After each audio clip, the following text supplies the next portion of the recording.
브루스 올마이티라는 영화가 있습니다. 미국 방송사에서 일하는 기자 브루스 놀런이란 사람이 이 영화의 주인공입니다. 브루스는 재치 있는 입담과 재밌는 보도로 인기를 끄는 기자였습니다. 그러던 어느 날 취재를 나갔다가 방송을 말아먹게 되었고, 그는 이 모든 것이 신이 자신을 도와주지 않아서라고 불평을 합니다. 하늘을 향해 삿대질을 하며 신을 원망하던 브루스에게 어느 날 일자리를 주겠다는 한 통의 전화가 옵니다. 거기서 브루스는 자신을 신이라고 말하는 사람을 만나게 됩니다.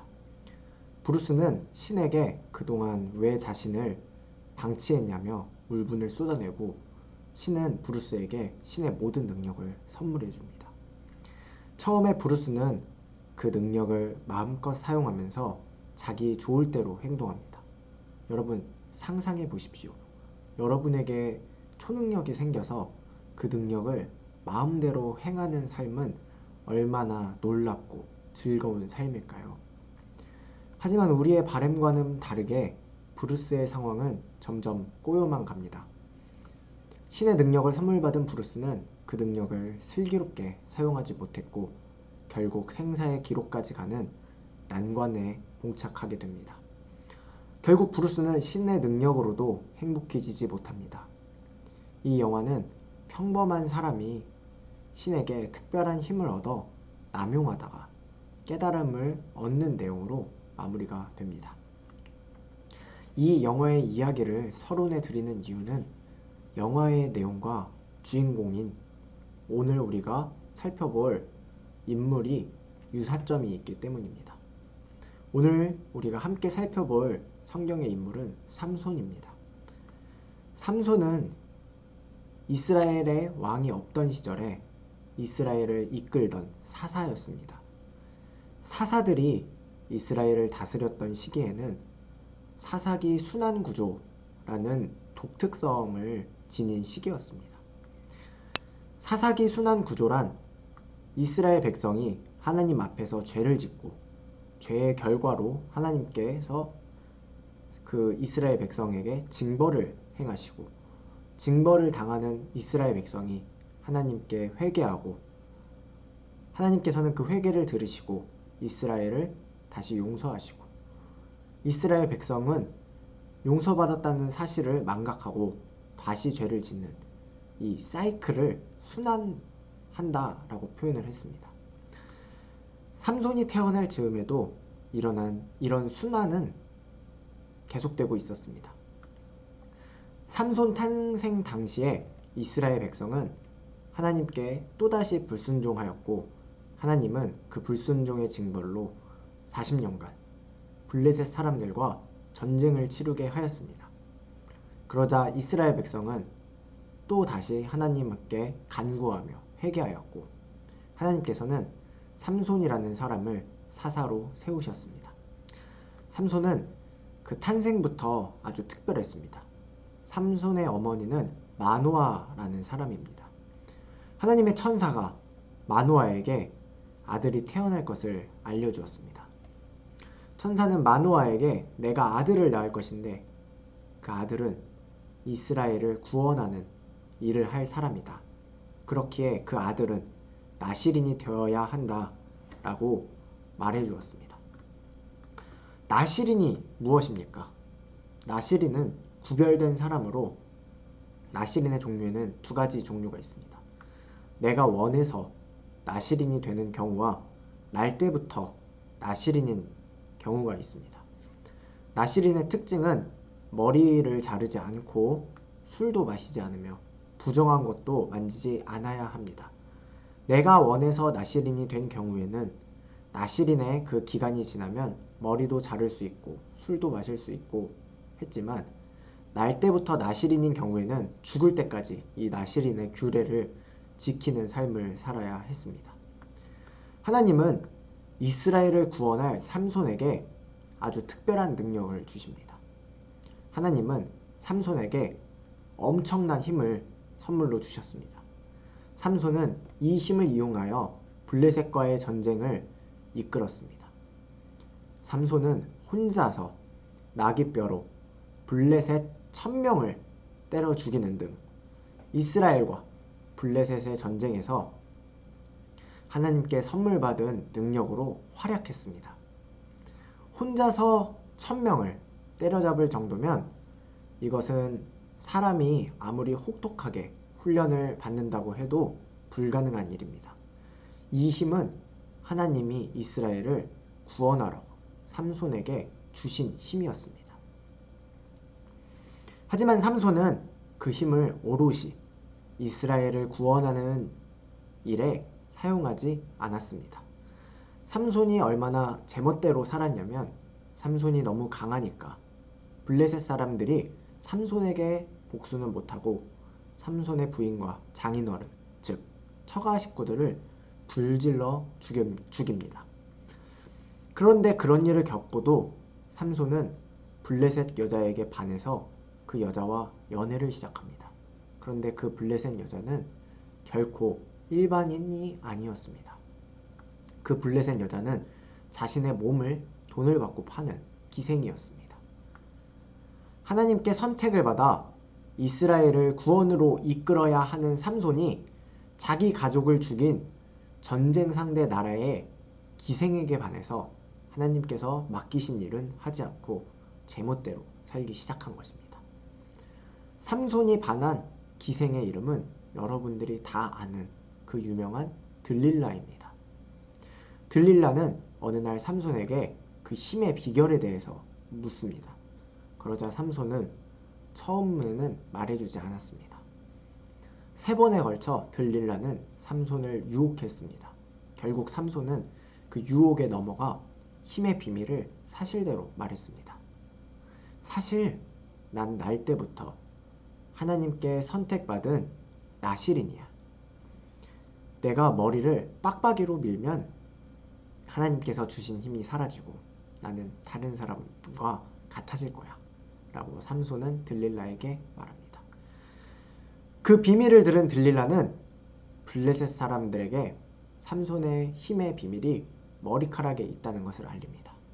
그래서 블레셋 사람들은 어느 날 들릴라 옆에서 자고 있던 삼손에게 찾아와 그의 머리카락을 밀어버립니다. 그리곤 삼손의 2 눈을 뽑아버리고 몸을 밧줄로 묶은 후 블레셋 사람들이 섬기던 다곤 신전에 두고 놀림거리로 만들었습니다. 얼마나 비참했을까요? 그렇게 그가 비참한 삶을 살며 조롱거리가 되었을 때 다시 그의 머리가 조금씩 다시 자라기 시작했습니다. 블레셋 사람들이 그들의 신전에서 삼손을 조롱거리로 만들며 즐거워할 때 삼손은 신전 기둥을 잡고 하나님께 기도를 합니다. 주 여호와여 구하옵나니 나를 생각하옵소서. 하나님이여 구하옵나니 이번만 나를 강하게 하사 블레셋 사람이 나의 2 눈을 뺀 원수를 단번에 갚게 하옵소서. 삼손은 그 힘으로 기둥을 빼서 다곤 신전에 있던 블레셋 사람들과 함께 죽었습니다. 이때 삼손이 죽인 수가 삼손이 살았을 때 죽인 숫자보다 많았다라고 성경은 기록하고 있습니다. 삼손의 이야기는 어린 시절 저에게 많은 혼란을 주었습니다. 이 이야기만 놓고 보면 원수를 갚는 삼손은 원수를 사랑하라고 하신 예수님의 이야기와는 반대되는 것 같아 보였습니다.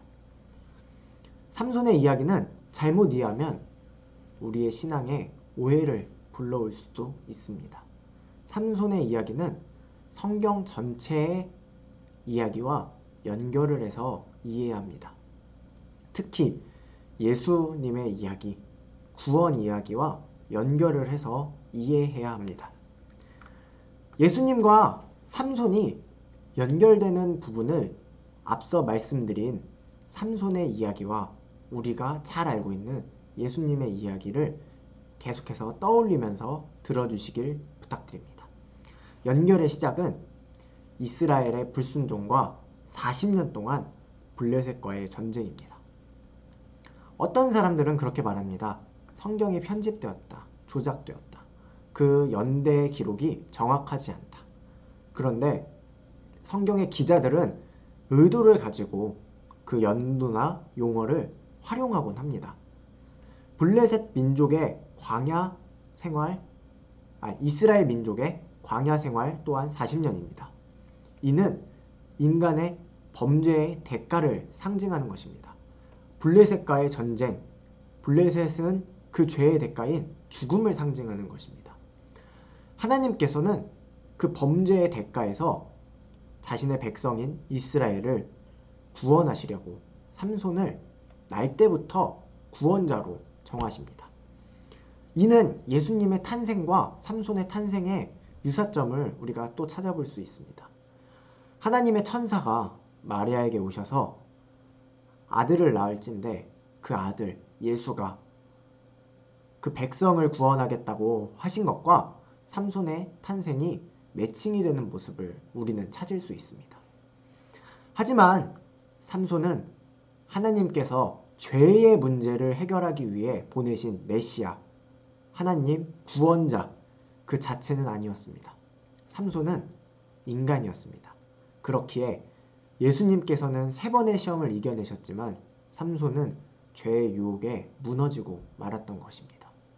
그렇게 삼손은 끌려가서 각종 고난을 당합니다.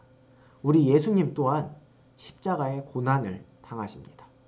삼손은 자신의 목숨을 버려가며 블레셋 사람들과 그들의 우상신전을 부숩니다. 이는 예수님께서 자신의 목숨을 내어줌으로써 자신의 목숨을 대가로 우리의 죄를 이기신 것을 상징하는 것입니다. 하나님은 삼손을 통해서 예수 그리스도를 예표하신 것입니다. 하지만 삼손은 인간이기에 연약하고 무너졌습니다. 우리도 인간이기에 죄에 무너질 수 있습니다. 삼손이 멍청하고 하나님께서 주신 능력을 하나님을 위해서 활용하지 않아서 순종하지 않아서 그런 일이 벌어졌다고 또 볼 수 있지만 인간이기에 죄에 무너질 수밖에 없고 죄에 질 수밖에 없음을 또한 암시하고 있다고도 볼 수 있습니다. 죄를 극복하고 이기는 것이 가능한 것은 먼 훗날 오실 예수 그리스도임을 하나님께서는 삼손을 통해서 보여주시는 것입니다.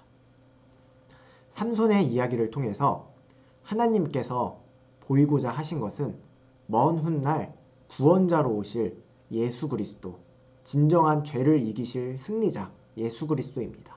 삼손은 예수 그리스도의 예표인 것입니다. 만약 나에게 삼손과 같이 연약한 모습이 있으십니까? 우리의 극복되지 않는 죄의 부분들은 예수 그리스도를 통해서 예수 그리스도께 맡기며 나아가야 합니다. 나의 모자란 부분들은 대신 극복해 주신 예수 그리스도께 감사해야 하는 것입니다. 삼손의 이야기를 예수 그리스도 또 나의 모습과 연결지어서 나의 모자란 부분들 그리고 나의 죄의 모습들을 해결해 주시고 나를 구원해 주신 예수님께 감사하는 우리 모든 숭실교회 성도님들이 되시기를 소망합니다. 기도하시겠습니다. 주님의 은혜를 감사합니다. 주님, 저희가 오늘 삼손을 통해서 삼손의 모습을 통해서 예수 그리스도를 우리가 알아볼 수 있었습니다. 주님, 우리에게는 삼손처럼 무너지는 모습, 인간이기 때문에 연약한 모습 또한 있습니다. 하지만 우리는 인간이기에 넘어지지만 예수 그리스도께서는 그 자체로 하나님이시기 때문에 우리의 모든 죄를 대신하셔서 우리를 대신하여서 승리하셨습니다. 우리가 예수 그리스도를 믿음으로 그 승리에 동참할 수 있게 하여 주심을 감사합니다. 예수 그리스도의 보혈의 공로와 대속의 그 능력으로 우리가 죄를 극복받고 구원받았음을 우리가 감사합니다.